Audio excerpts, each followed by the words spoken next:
저는 50대의 여성이고 건물 청소 일을 합니다. 슬아에 딸이 한 명 있었는데 1년여 전 교통사고로 명을 달리하고 말았어요. 할머니, 엄마는 하늘나라에 있으면 건주가 보여요? 그럼 우리는 엄마가 안 보여도 저 하늘 위에선 우리가 다 내려다 보인단다. 엄마는 좋겠다. 왜? 우리가 보여서? 네, 그럼 저나 할머니가 안 보고 싶을 거잖아요. 보고 싶을 때마다 볼 수 있으니까. 아직 8살인 저의 손주는 하늘나라로 떠난 제 엄마를 많이 그리워합니다. 당연한 일이겠죠. 저는 환갑을 내일 모레 앞둔 나이면서도 여전히 저 세상 떠난 어머니가 그리운데 아직 초등학교 1학년밖에 안 된 손주 녀석은 말해 못하겠어요. 어린 손주가 해맑게 그런 말로 제 엄마에 대한 그리움을 표현할 때면 제 마음은 미어지는 것만 같습니다. 원래 딸이 명을 달리한 뒤 사위가 손주를 돌봤었는데 얼마 전에 갑자기 저에게 손주를 맡기러 왔더군요. 장모님, 당분간 건주 좀 봐주시겠어요? 처음 딸을 떠나보내고 난 뒤 휴직계를 써서 손주를 돌보던 사위였고 아직 휴직 기간이 끝나지 않았는데도 갑자기 손주를 맡기는 사위가 좀 의아하긴 했더랬죠. 자네 무슨 일 있어? 그냥 좀 어디 다녀올 것도 있고 제가 처리해야 할 일들이 있어서요. 뭔가 정확하게 이유를 얘기하지 않는 사위가 좀 서운했지만 남자 혼자서 아이를 돌보는 게 쉬운 일이 아니란 걸 알았기에 저는 당연히 승낙을 했더랍니다. 어차피 사위가 복직을 하면 제가 근처에 이사를 가서라도 손주 녀석을 돌봐야지 마음먹고 있던 참이기도 했고요. 사위는 딸과 사위가 함께 살던 집에서 딸의 일주기 제사를 지내고 난 다음 날 손주를 저희 집에 데리고 왔습니다. 딸의 제사를 지내는 내내 슬픔 가득한 사위의 얼굴을 보는 제 마음도 영 편치 않더군요. 저희 딸이요. 생전에 사위와 금슬이 무척 좋았어요. 딸과 사위는 결혼 전에 어디 궁합을 보러 가도 100년에 한 번 나올까 말까 한 찰떡궁합이라는 소리를 듣곤 했죠. 엄마, 저랑 이서방 완전 천생연분이래요. 그 소리가 그렇게 좋아? 그럼요, 엄마. 전 이서방 만난 일이 내 인생 최대 행운인걸요? 저희 딸은 사위를 만나고 나서 성격도 밝아지고 하는 일이 더 잘 풀리기도 했습니다. 딸은 인터넷 쇼핑몰 사업을 했는데 사위와 결혼하고 나서 사업도 더 잘 되는 편이었죠.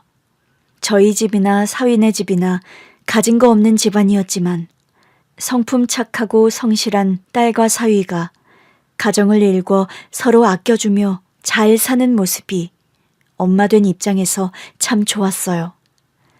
그런데 평생 홀몸으로 억척스레 키워낸 저의 금지옥엽딸이 어느 날 갑자기 교통사고로 명을 달리해버린 겁니다. 진경아, 안 돼. 정신 좀 차려봐. 병원 응급실에서 미친 사람처럼 울며 불며 소리치던 사위의 모습이 지금도 제 뇌리 속에 생생합니다. 온 식구가 반정신이 나간 상태에서 딸의 장례식을 치렀어요. 그리고 1년이 흐른 지금 저와 사위는 여전히 딸을 잃은 상실감에서 헤어나지 못하고 있습니다. 그런데요, 손주 녀석을 맡기고 사위가 어느 날부턴가 연락이 뚝 끊긴 겁니다. 원래는 손주를 맡긴 뒤로도 하루 한 번은 꼭 전화가 와서 손주의 안부를 묻곤 하던 사위였는데 어느 날부터인가 전화 연락이 없는 거예요. 처음엔 바쁜가 보다 하고 대수롭지 않게 넘겼는데 하루, 이틀, 사흘, 나흘, 일주일이 넘도록 연락이 안 되는 사위였습니다. 이렇게 경우 없이 연락을 끊을 사위가 아닌데 무슨 일일까 싶어서 저는 사위가 좋아하는 밑반찬 몇 가지를 만들어서 사위가 사는 집에 찾아갔더랍니다. 띵동. 현관벨을 눌렀는데 잠시 뒤 사위가 밖으로 헝클어진 머리에 추리닝 바람으로 나오더라고요. 일신에 아무 문제도 없이 집에 있으면서 일주일 넘게 연락을 끊은 사위가 괘씸하게 느껴지더군요. 저도 모르게 좀 뾰족한 목소리로 아니 이서방, 멀쩡하게 집에 있으면서 왜 휴대폰을 안 받아? 이서방? 새삼스레 뭘 되물어. 그럼 이서방 보고 이서방이라 하지 박서방이라 할까? 아들 맡겨놓고 자네는 아빠란 사람이 걱정도 안 되나? 저도 모르게 화가 나서 좀 역정을 내고 말았어요. 누구시죠? 저 아줌마 모르는데요. 사위의 대답을 듣고 저는 기함하고 말았더랍니다. 10년 가까이 제 얼굴을 보고 산 사위가 갑자기 저를 처음 본 사람처럼 안면몰수를 하니 기가 막혔어요. 자네 뭐 잘못 먹었나? 내가 뭐라고 한 소리 했다고 지금 이러는 거야? 저 진짜 아줌마 처음 보는데 누구세요? 되돌아오는 사위의 대답은 더 어이가 없었죠. 게다가 그런 말을 하는 사위의 표정이 정말 거짓 하나 없이 저를 처음 보는 사람의 생뚱맞은 표정인 겁니다. 순간 이게 대체 무슨 사달이지 싶은 생각이 들면서 덜컥 겁이 나더라고요. 아니 이서방, 정말 나를 모른다는 거야? 자네 대체 갑자기 왜 이러나? 저는 사위를 흔들며 채근했어요. 장난치는 거면 정도껏 해. 나를 모르다니 그게 무슨 소리야? 얼이 빠져버린 것 같은 표정의 사위와 한참 실랑이를 하려는데 그러고 한 5분쯤 흘렀을 때였던 것 같아요. 집안에서 웬 여자 한 명이 나오더라고요. 그리고요, 그 사위 뒤편으로 나오는 여자를 보는 순간 저는 완전히 이성을 잃고 말았습니다. 그리고 그 여자 뒤로 또 다른 여자 한 명이 따라 나왔고요. 아니, 당신은... 안녕하세요. 혹시... 이서방 장모 되는 사람입니다. 그러실 것 같았어요. 처음 뵙겠습니다. 수찬이 엄마 되는 사람이에요. 그런 말을 하면서 저에게 깍듯하게 인사를 하는 사부인이었어요. 사부인을 본 게 뭐 그리 기야말 노릇이냐고요? 제가 그렇게까지 놀라는 데는 다 이유가 있었습니다. 제가 알기론 사위의 친어머니는 사위가 아주 어렸을 때 돌아가셨다고 들었거든요. 옛날에 사위가 저희 딸과 결혼 허락을 받으러 왔을 때였어요. 그래, 양친 부모님은 살아계시고?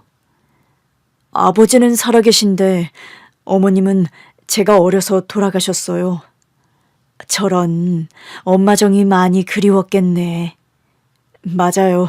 저는 엄마 얼굴이 잘 기억 안 나면서도 어려서 엄마가 너무 보고 싶어서 할머니 몰래 늘 엄마 사진을 가지고 다녔어요. 엄마, 이서방 지금도 지갑 속에 자기 엄마 사진 갖고 다녀요. 어머님, 저희 엄마 사진 한번 보시겠어요? 그래, 어디 한번 보여줘 보게나. 사위는 처음 저에게 인사를 왔던 날 지갑 속에 낡은 사진 한 장을 보여주더라고요. 사위가 5살 때 세상을 떠났다는 사부인은 사위를 꼭 닮은 외양이었죠. 그런 관계로 저는 사부인을 본 적은 없었지만 그 얼굴을 또렷하게 기억하고 있었어요. 사부인께서는 분명 이서방이 어렸을 때 돌아가셨다고 하던데요. 그게 제 시댁에서 저를 죽은 사람으로 만들어놔서 여태 그런 오해를 하고 사셨을 겁니다. 그럼 사부인 뒤에 계신 여자분은 또 누구세요? 이분은 요즘 수찬이 간병을 거들어주고 계신 간병인 아주머니세요. 안녕하세요, 사모님. 고개를 꾸벅 수그리며 공손하게 저에게 인사를 하는 간병인 아주머니였습니다. 저는 이게 대체 꿈인지 생신지 분간이 가지 않을 정도였어요. 사부인은 한눈에 봐도 귀티가 줄줄 흐르는 귀부인 느낌이었고 사부인이 부린다는 간병인 아주머니 역시 노련하고 뭔가 품이 있어 보이는 인상이더라고요. 간병인이시라면 이 서방이 지금 어디 아픈가요? 우리 수찬이가 실은 얼마 전에 사고가 좀 있었어요. 사고요? 그런데 왜 저에게 연락도 안 하셨어요? 처음엔 수찬이 폰을 열 수가 없어서 연락을 못 드렸습니다. 잠금 장치가 되어 있었는데 수찬이 역시 그걸 기억 못 했거든요. 그럼 지금 이 서방이 기억을 잃어서 장모인 저도 못 알아봤다는 거예요? 안타깝지만 그런 상황입니다. 다행히 의사 말로는 조금씩 회복될 거라고는 하는데 지금은 영 상태가 좋지 않아요. 세상에, 아니 어쩌다 이 서방이 저 지경이 되었단 말이에요. 며느라이가 세상을 떠났다 들었어요. 그 상실감을 극복 못하고 수찬이가 실은 해서는 안 되는 선택을 했고요. 뭐라고요? 제가 귀국한 지 사실 얼마 안 됩니다. 제 사연은 기니 말씀드릴 테지만 제가 여러 사정으로 오랫동안 한국 땅을 못 밟았어요. 그럼 여태 외국서 사셨단 겁니까? 네, 그렇답니다.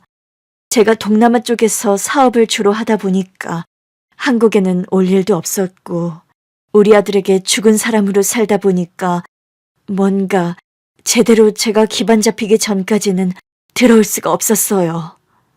그럼 최근에 귀국하셔서 이 서방을 만난 거세요? 사람 통해 저는 뒷조사를 해서라도 우리 수찬이 소식은 계속 꾸준히 들어 알고 있었어요. 그런데 며느라이가 명달리했고 수찬이가 힘들어한다는 소식 듣고 급하게 귀국했고요. 이 서방 사고는 그럼 사부인 오신 후에 일어난 일인가요? 네, 제가 염치불구하고 아들 집에 와서 지냈는데 그 기간에 수찬이가 그런 선택을... 저희 사위가요, 먼저 떠난 제 딸을 못 잊고 해서는 안 될 시도를 했던 모양이더라고요. 제가 그날 새벽에 발견 못했으면 우리 수찬이 정말 며느라이 따라갈 뻔했습니다. 저는 그 말을 듣는 순간 너무나 억장이 무너져서 할 말을 잃고 말았어요. 그 후유증으로 기억이 오락가락하는 거고요. 네, 병원에서 의사 말로는 그렇다고 했어요. 후유증이 길게 갈 수도 있고 빨리 끝날 수도 있는데 길고 짧은 건 대봐야 한다고 하더군요. 생전에 저희 딸과 이 서방이 금술이 유달리 각별했답니다. 바늘과 실 같던 아이들이라 더 극복을 못하는 것 같아 마음이 미어지네요. 저도 몇십 년 만에 상봉한 아들이 이 지경이라 뭐라 드릴 말씀이 없습니다. 그때였어요. 현관 비번이 울리면서 손주 건주가 집 안으로 뛰어들어온 것은요. 그날 제가 사위 집에 들리는 날이라서 태권도 학원이 끝나고 아빠 집에 오라고 말해놓은 터라 손주가 아빠 집으로 달려들어온 거였죠. 할머니, 아빠 집에 계세요? 아빠? 그럼 네가 우리 손주 건주란 말이냐? 손주인 건주를 보는 순간 사부인의 표정이 놀람과 감동으로 굳어지는 것을 저는 보았더랍니다. 할머니, 아빠는 어디 계세요?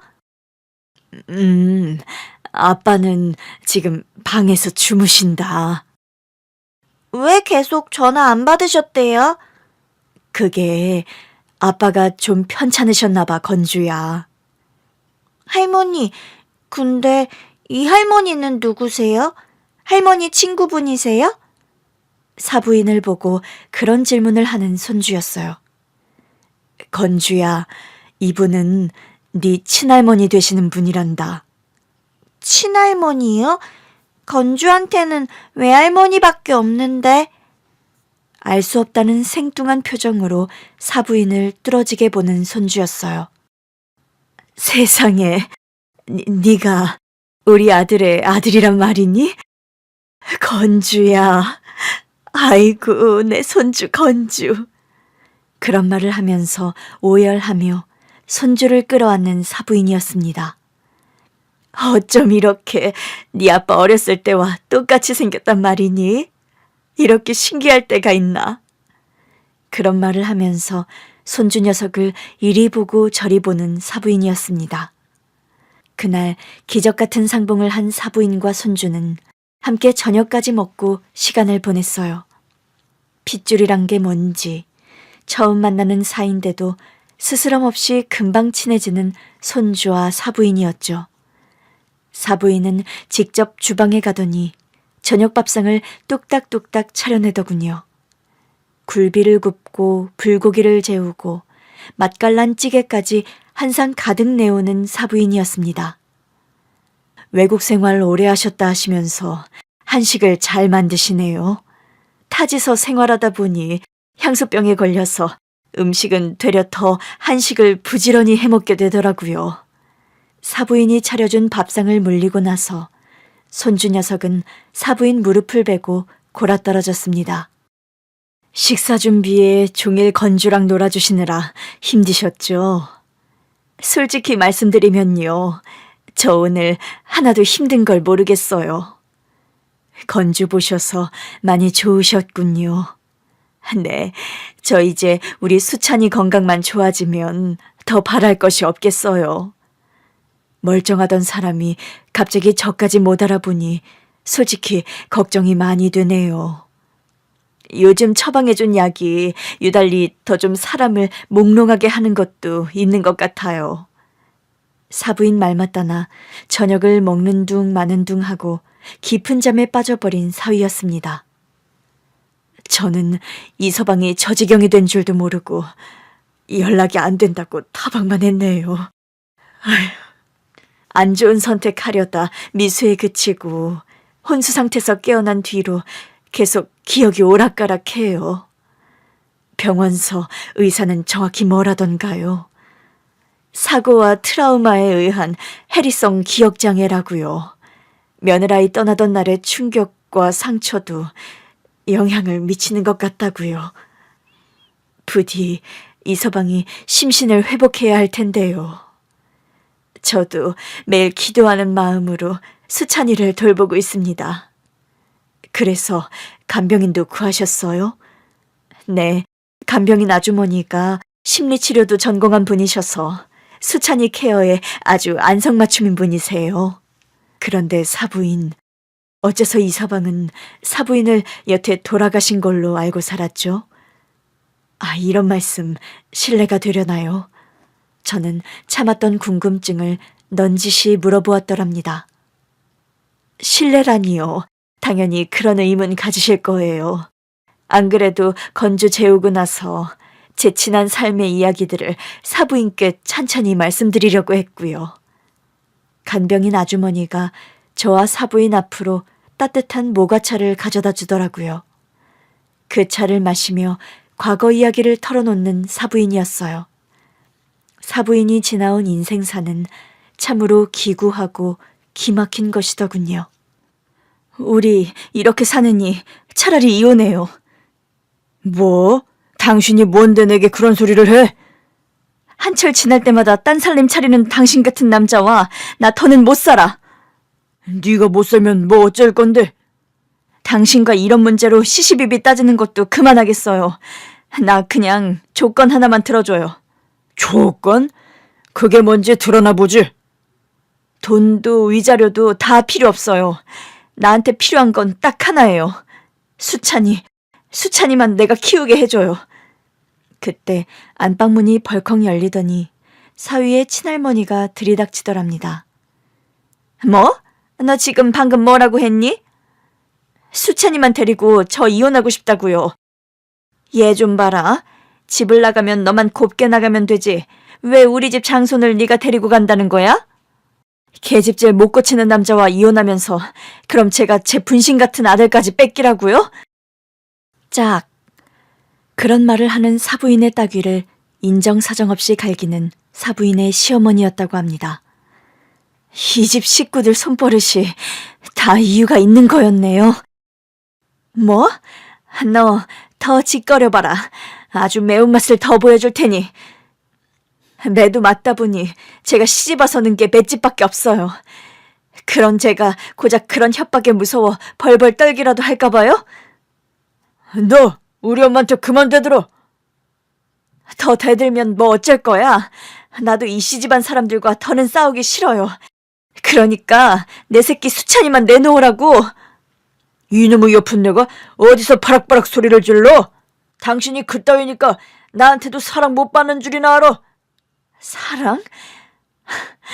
당신 입에서 그 단어가 나오는 것 자체가 혐오스럽다. 이게 정말 듣자 하니까 어디 남편을 핫바지로 보나. 박하사도는 습관적으로 외도를 일삼는 건 물론이거니와 손버릇까지 나쁜 사람이었다고 하더군요.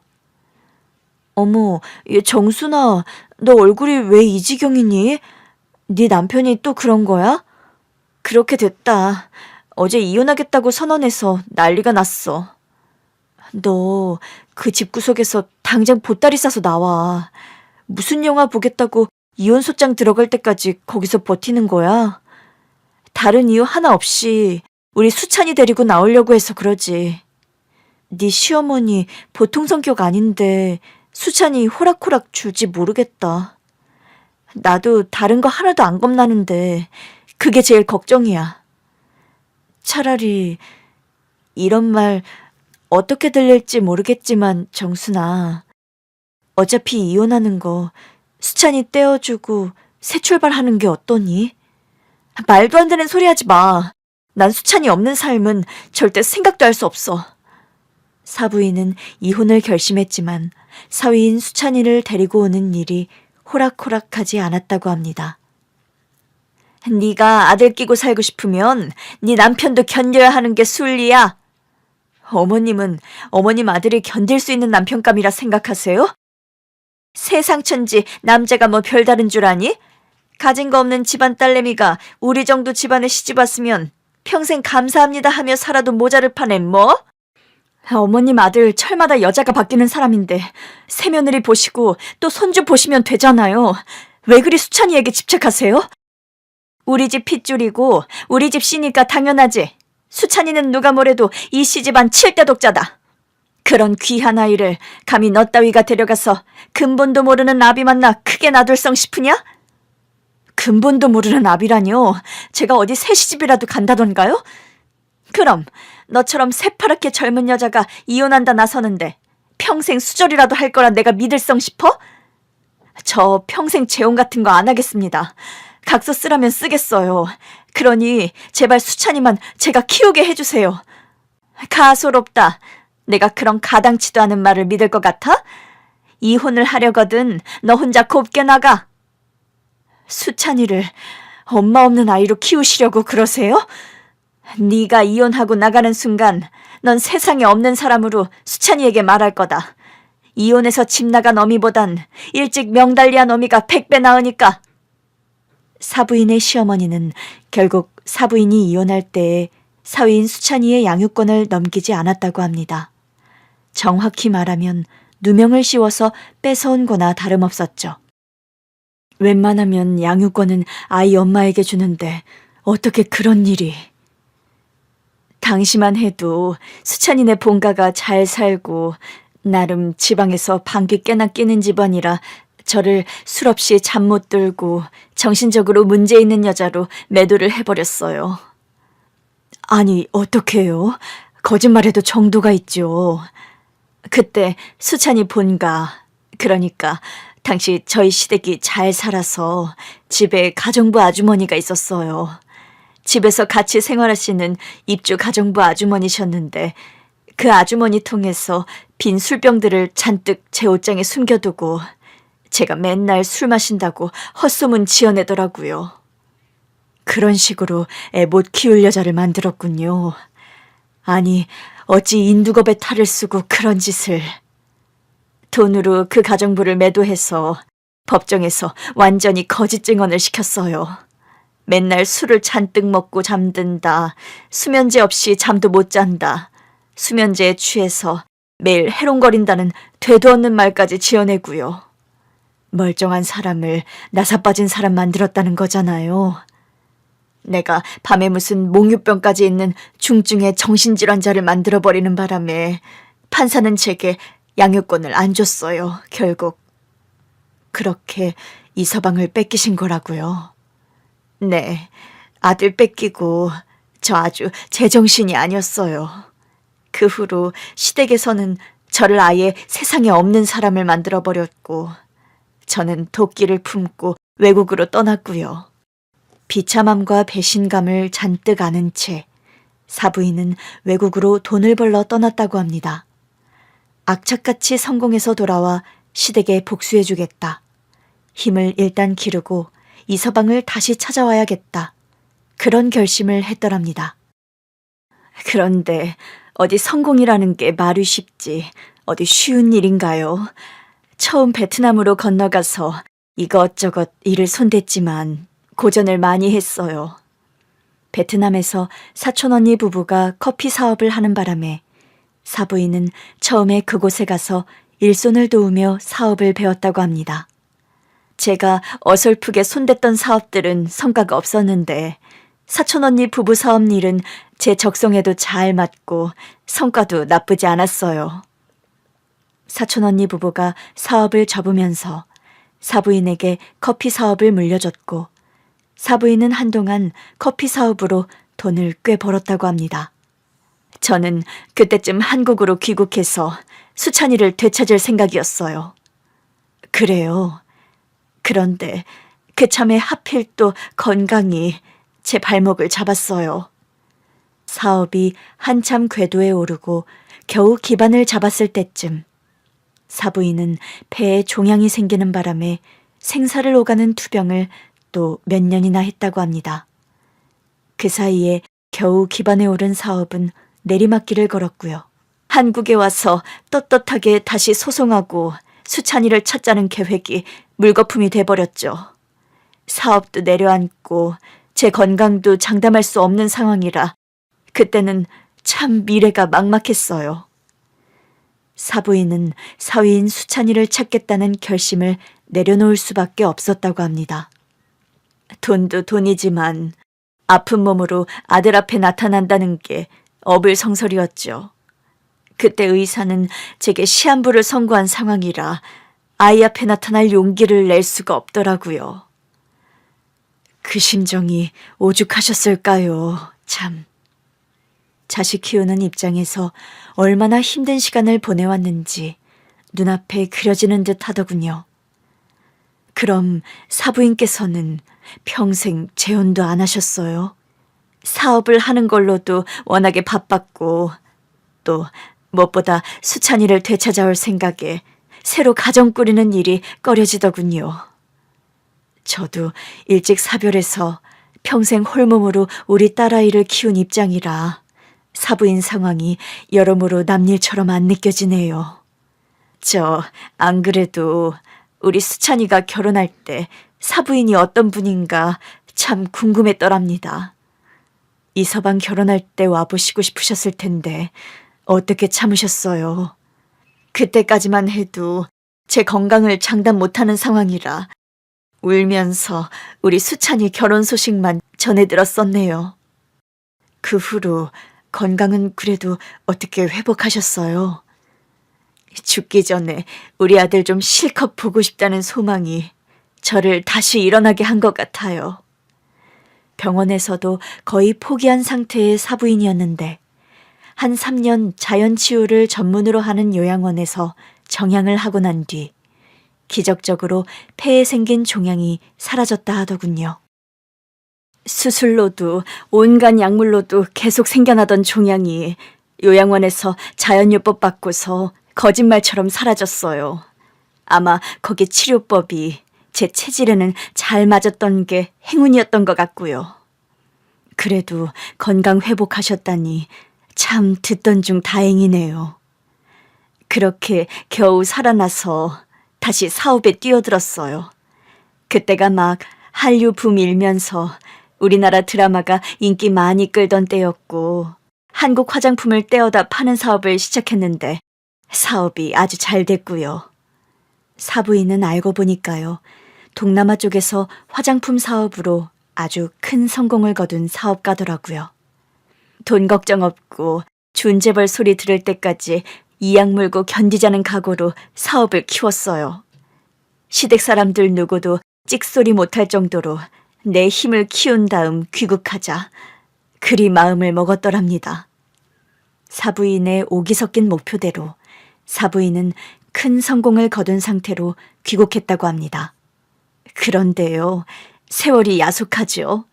막상 한국에 들어오고 나니 수찬이 아버지도 시어머니도 모두 이 세상 사람이 아니더군요. 네, 박가사도는 5년 전에 암투병하다 돌아가셨거든요. 이서방 할머님은 더 오래전에 돌아가신 걸로 알고요. 그러니까요. 완벽하게 시댁 식구들 코를 납작하게 해주려고 이악 물고 성공했는데 그 사이에 남편도 시어머니도 죽고 없는 데다 시댁 사업까지 파산했다는 소식 듣고 참 허무하더라고요. 저희 사위네 집이요. 원래 잘 살던 집이었는데 한 6년 전인가 바깥 사돈 사업이 완전히 망해서 파산을 했고 얼마 안가 바깥 사돈도 명을 달리했더랍니다. 그 여파로 사위 역시 녹록치 않은 시간을 보내야 했죠. 사실 저희 딸이 시집가고 나서 시댁이 망하게 됐던 거고 저희 딸도 살아생전 고생을 많이 했습니다. 우리 며느리도 고생 많이 했다던데 참 제가 억장이 무너져요. 이서방과는 워낙 금술이 좋아서 사는 게 쪼들려도 부부싸움 한 번 안 하던 아이들이에요. 제가 그 얘기 듣고 더 속이 상하더군요. 우리 수찬이가 천생연분 배필을 하루아침에 잃어서 저리 마음고생을 하고 정신 못 차리는구나 싶어서요. 그런 말을 하면서 눈시울을 붉히는 사부인이었습니다. 저 역시 딸 생각이 나면서 서글픈 그리움이 파도처럼 밀려오는 게 사실이었죠. 저희 딸과 이서방이 연애 시절부터 참 각별했더랍니다. 저는 그때 한국에 없다 보니 우리 수찬이와 며느라이 결혼할 때 얘기를 잘 모르는데 좀 해주시겠어요? 제 딸과 이서방의 결혼 스토리를 궁금해하는 사부인이었습니다. 사실 저희 딸이 이서방과 결혼할 당시만 해도 이서방네 집안이 돈도 많고 나름 지방에서 유지소리 됐던 상황이라 제 딸아이를 며느리감으로 탐탁지 않아 했어요. 엄마, 시댁에서 제가 성에 안 차시나 봐요. 뭐? 그게 무슨 소리니? 딸에게 그런 소리를 들은 저는 철렁하는 마음이 드는 게 사실이었죠. 편모스라 가진 거 없는 집안에서 태어나고 자라게 한 딸에게 미안한 마음이 들었어요. 어머니, 진경이가 하는 말 흘려들으세요. 아니, 어떻게 그런 말을 흘려듣나. 저기 이서방, 집안어른들이 진경이를 마음에 안 들어 하시던가? 결혼 허락 안 하시면 저 절연할 거예요. 제 나이가 무슨 결혼을 허락받고 해야 할 나이도 아니고요. 그래도 집안어른들이 반대하면 허락할 때까지 설득하고 기다려야지 절연이라니. 어머니, 제가 세상에서 제일 사랑하는 진경이를 받아들이지 않는다면 저는 그게 부모님이건 누구건 간에 절연 말고는 답이 없어요. 그래도 너무 그러지 말고 어른들을 일단 천천히 설득시키려고 하게나. 사위의 확고한 마음은 믿음직했지만 집안과 절연 운운하는 건 걱정되는 게 사실이었습니다. 그런 얘기를 전해들은 사부인의 표정이 일그러지더군요. 제가 옛날에 처음 시집갈 때도 그리 반대를 하더니 며느라이에게까지 그런 유세를 부렸군요. 참. 그래도 이서방의 강경한 태도 때문인지 결혼은 생각보다 순조롭게 진행이 됐어요. 당연하죠. 시대가 어느 때인데 자식 결혼 반대를 그런 식으로 하다니 참. 그런데 딸과 사위가 결혼하고 더 큰 문제는 얼마 되지 않아 사위 집안의 사업이 내려앉기 시작했다는 거였어요. 엄마, 우리 살던 집까지 경매로 넘어간대요. 네 시아버지가 사주셨다는 집 말이니? 네, 엄마. 저랑 이서방 다시 집 알아보려고요. 딸 부부는 신혼집으로 바깥사돈이 구해줬던 넓은 아파트를 나와 비좁고 허름한 다세대 빌라로 이사를 해야 했어요. 그래도 본인들은 아직 젊고 건강하니 괜찮다며 절망하거나 하는 기색 하나 없던 딸 내외였습니다. 그런 와중에 손주가 태어난 거였고 사업이 파산한 뒤 얼마 안 돼서 명을 달리한 바깥사돈이었죠. 전 며느리를 만나면 평생 손에 물 한 방울 안 묻히고 공주처럼 호강시켜주고 싶었어요. 그런데 그렇게 일찍 떠나버렸다니 너무 황망하고 슬프더군요. 저도 아직 우리 딸아이가 죽은 게 실감이 잘 안 납니다. 건주도 여전히 제 엄마를 많이 그리워하고요. 그래서 말인데요. 저 사부인께서 저희 집 근처로 이사 오시는 게 어떻겠어요? 이사요? 네. 지 처 잃고 저리 방황하는 수찬이를 생각해서라도 건주를 지 아빠인 수찬이 밑에서 키우는 게 나은데 또 수찬이는 외할머니 손길이 꼭 필요하고요. 그것도 나쁘지 않은 생각 같으네요. 그리고 이사 와달라고 제가 부탁드리는 거니까 사부인 지내실 집은 제가 마련할게요. 아니에요, 사부인. 저 살던 집 정리하고 그 수준에 맞게 집이야 다시 구하면 되죠. 제가 우리 수찬이 장가갈 때 해준 것도 없어놔서 뭐라도 해주고 싶어서 그래요. 수찬이가 사부인을 친어머니처럼 따른 것도 제가 다 알고 있고요.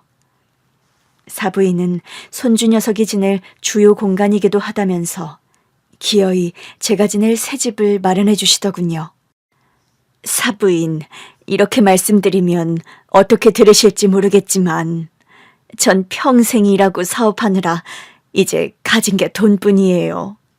엄마 노릇 제대로 못하고 산 대가로 돈을 모은 거다 그리 생각하는데 이제 제가 가진 것으로 엄마 노릇 이런 식으로라도 하게 해주세요. 라고 말씀하시며 기어이 저에게 집을 선물해 주시는 사부인이었어요.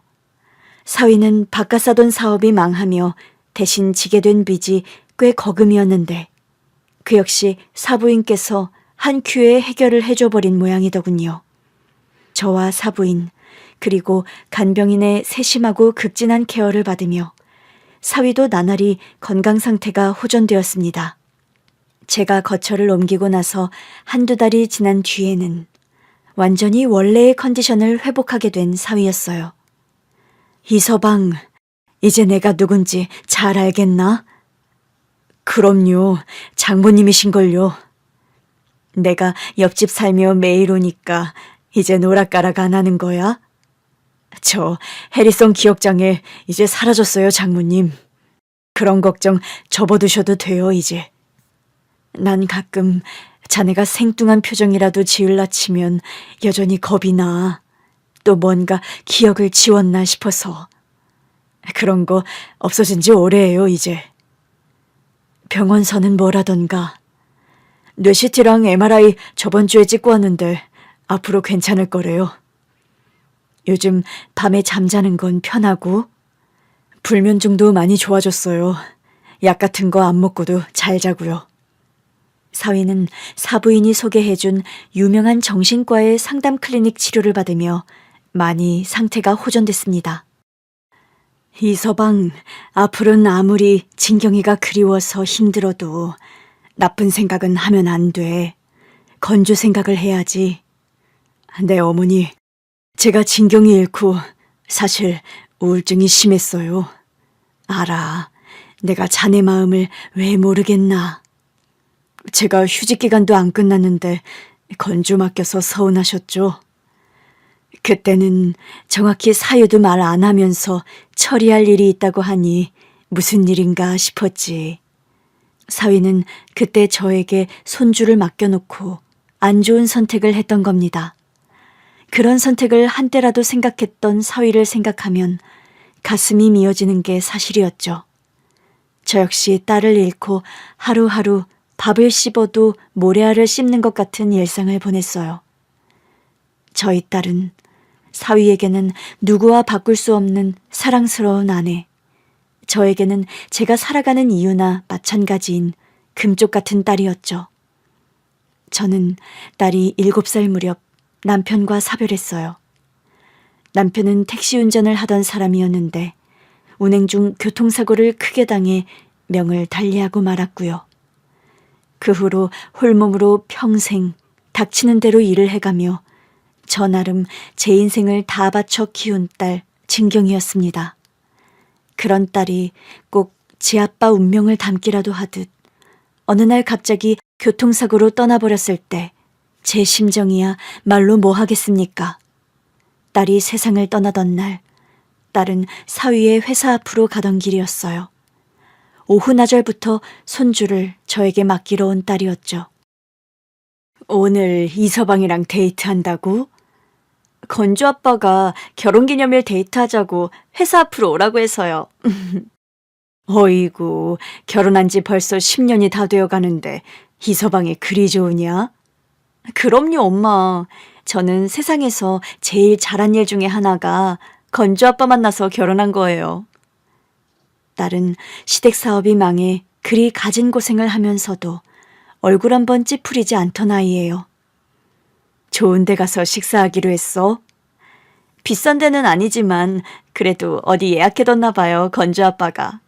우리 형편도 그렇고 올 한 해는 넘어가자고 했는데도 굳이 나오라고 해서. 죄송해요, 엄마. 죄송은 무슨, 얼른 다녀오거라. 이럴 때 아이 맡기라고 친정엄마가 있는 거지. 다음번엔 엄마 모시고 외식하러 갈게요. 됐다. 나는 걱정 말고 얼른 다녀와. 결혼기념일이라고 오랜만에 딸과 사위는 데이트를 하기로 약속이 되어 있던 날이었죠. 그날 약속 장소로 가다가 변을 당한 딸이었어요.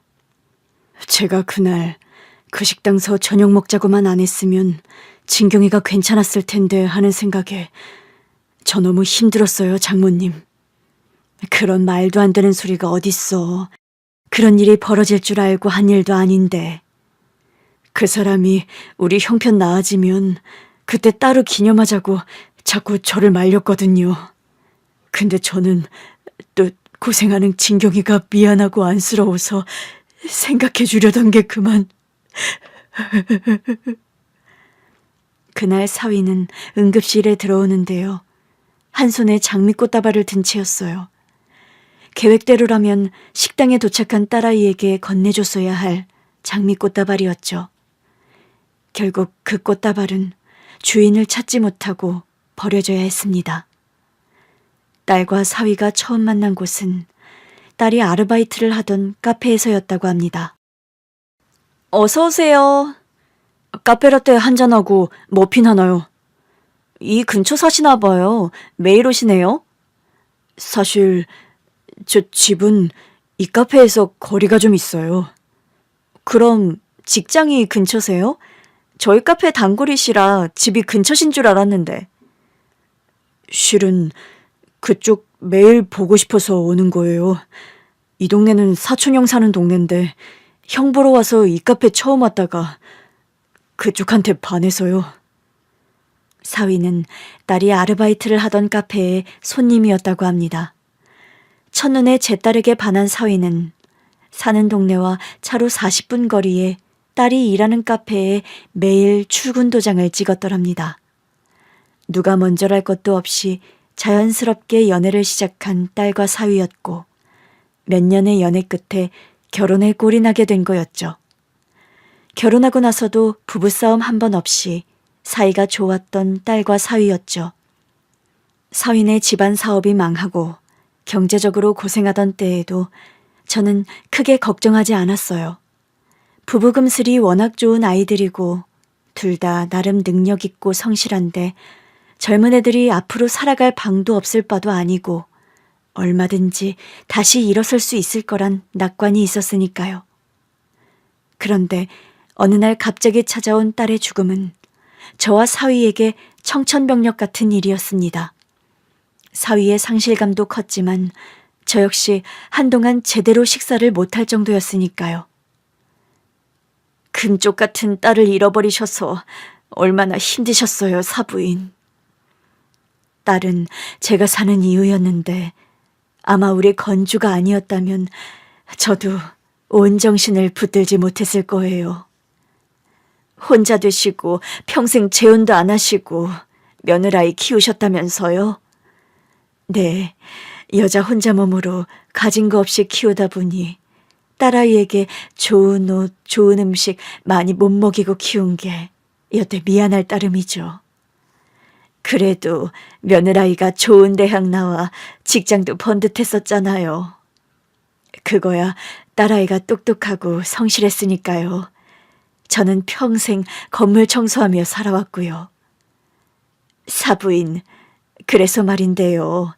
이제 힘든 일은 좀 접으시는 게 어때요? 네?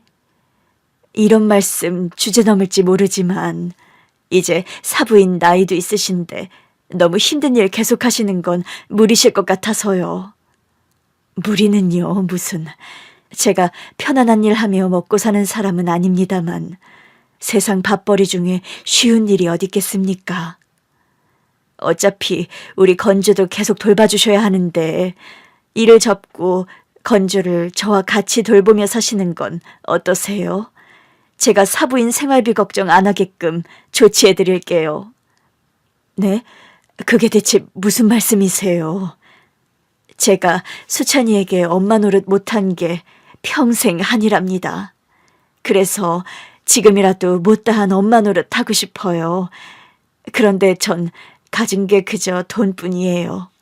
수찬이에게 시집와서 진경이가 고생도 많이 했는데 진경이에게 못해준 것들 사부인에게라도 갚고 싶어 그럽니다.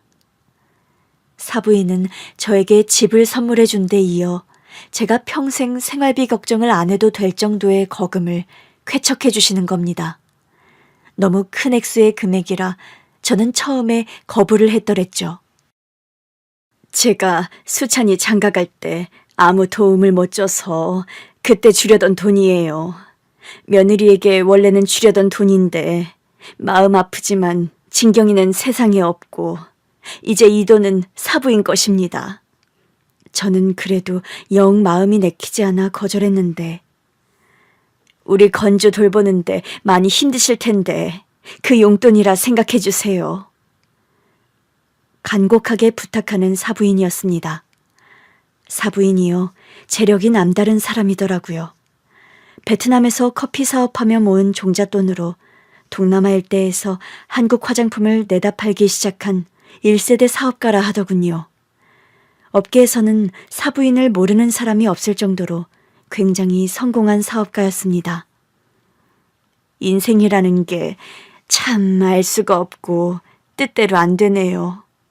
제가 도끼 품고 사업에 매진한 건 절 그런 식으로 내쫓은 시댁에 복수하려는 마음도 컸는데 제가 막상 힘을 가지고 보니 저를 힘들게 했던 사람들은 다 사업도 망하고 세상을 떠나서 이 세상 사람도 아닌 거예요. 그래도 쉽지 않은 인생이었을 텐데 대단하십니다, 사부인도요. 지금이라도 아들이랑 같이 얼굴 보고 살게 돼서 다행이지요. 뭐라도 도움 줄 수 있는 엄마로 제가 자리 잡은 것도 다행이고요. 사부인 덕에 저 역시 돈 걱정 안 하고 살고 이 서방도 빚이니 뭐니 다 청산했다면서요. 지아버지 사업 실패 때문에 진 빚인데 제가 당연히 해결해줘야죠.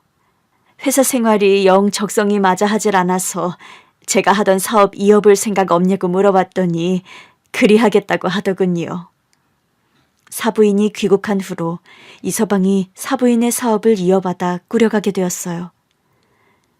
이 서방, 화장품 사업 일은 할만해? 회사 다니는 것보다 솔직히 100배는 나은 것 같아요. 다행이네, 그래. 자네가 사부인 닮아서 사업가 피가 흐르나 보네. 지금처럼 형편 풀리고 잘 살게 됐을 때 진경이가 우리 곁에 있었으면 얼마나 좋을까 그런 생각이 들어요. 그러게 말이야. 그래도 진경이가 저 하늘 위에서 자네가 어머니 만나 사업도 이어받고 잘 사는 거 보면 마음을 많이 놓을 것 같아. 그러게요.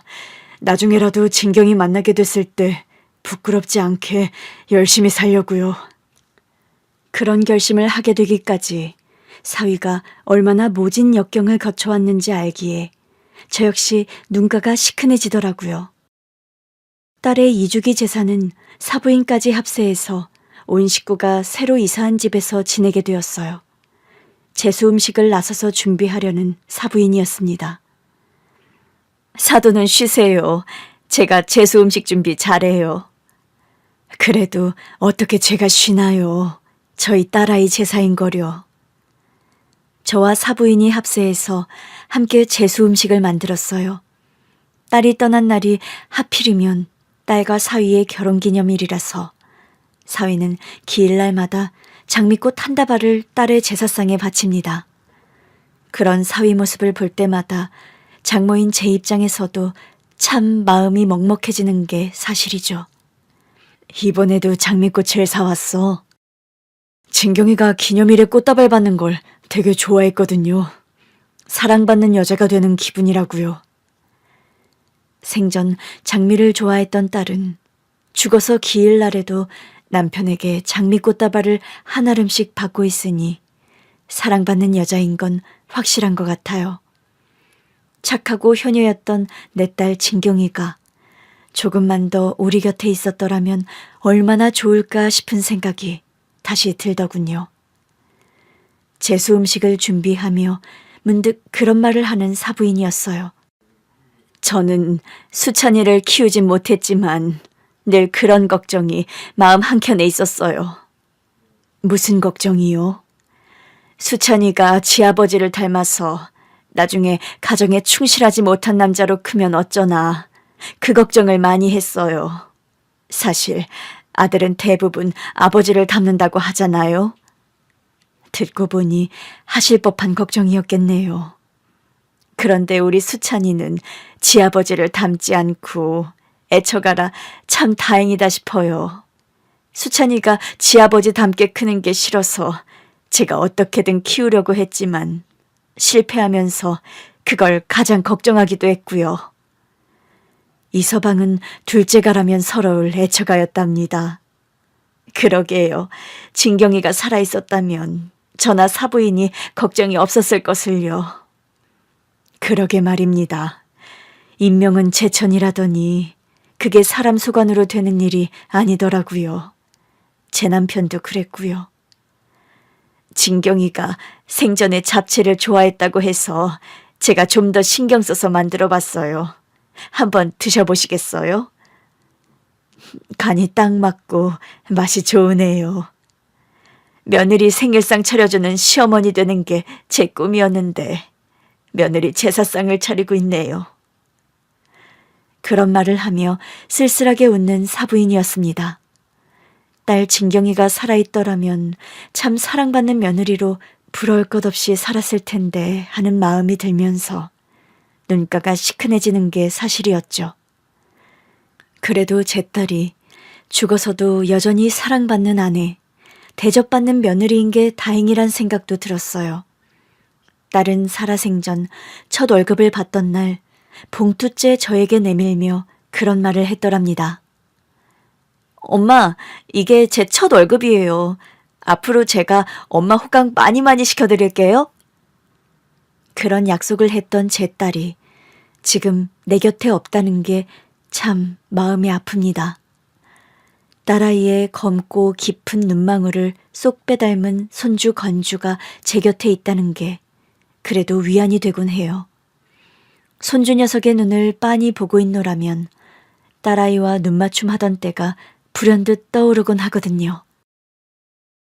진경아, 지금 너 있는 곳은 지낼만 하니? 소식을 들을 수도 없고 가볼 수도 없는 곳이라서 엄마는 지금도 네 생각만 하면 늘 애가 탄다. 이서방은 여전히 너를 많이 그리워한단다. 결혼기념일날 네가 떠났다고 오늘도 네가 좋아하는 장미꽃다발을 한 다발 사왔구나. 사정 모르는 사람들은 제삿날 무슨 장미꽃다발이냐고 손사래들을 치겠지만 엄마는 이서방의 진심을 아니 타박 같은 건 당연히 안 해. 저 높은 곳에서 우리 사는 모습 다 보이니? 이서방이 한동안 네 빈자리를 견디지 못해 많이 방황했는데 그래도 이제는 건주 돌보며 씩씩하게 살아나가니 다행이야. 진경아, 너도 이서방이 행복하게 사는 게 좋지? 넌 그럴 아이라는 걸 엄마는 잘 알아. 돌아가신 줄 알았던 네 시어머니는 살아계시던 분이었고 대단한 성공을 거두신 분이라 이서방이나 나나 이제 돈 걱정 없이 편하게 산단다. 건주를 돌보는 일도 더 수월해진 게 사실이구나. 딱 하나 우리 곁에 부족한 건 진경이 너의 존재란다. 여전히 매일매일 보고 싶은 우리 딸이지만 엄마 이제는 그만 울도록 할게. 하루하루 웃으며 열심히 건주 돌보고 건주가 엄마 빈자리 안 느껴지도록 최선을 다해 키우마. 그러니 먼 곳에서 이제 건주 걱정일랑 접어두고 좀 편히 쉬렴. 이서방도 엄마와 사부인이 가까운 곳에서 밥도 차려주고 돌봐주니까 걱정 덜어놓으렴. 다음 생에도 또 엄마 딸로 태어나다오. 그때는 먼저 떠나지 말고 오래오래 우리 행복하게 모녀로 살자. 그립고 사랑한다, 진경아. 여러분 가슴속에 그리운 누군가도 어디선가 늘 평안하고 행복하시길 기원합니다. 감사합니다.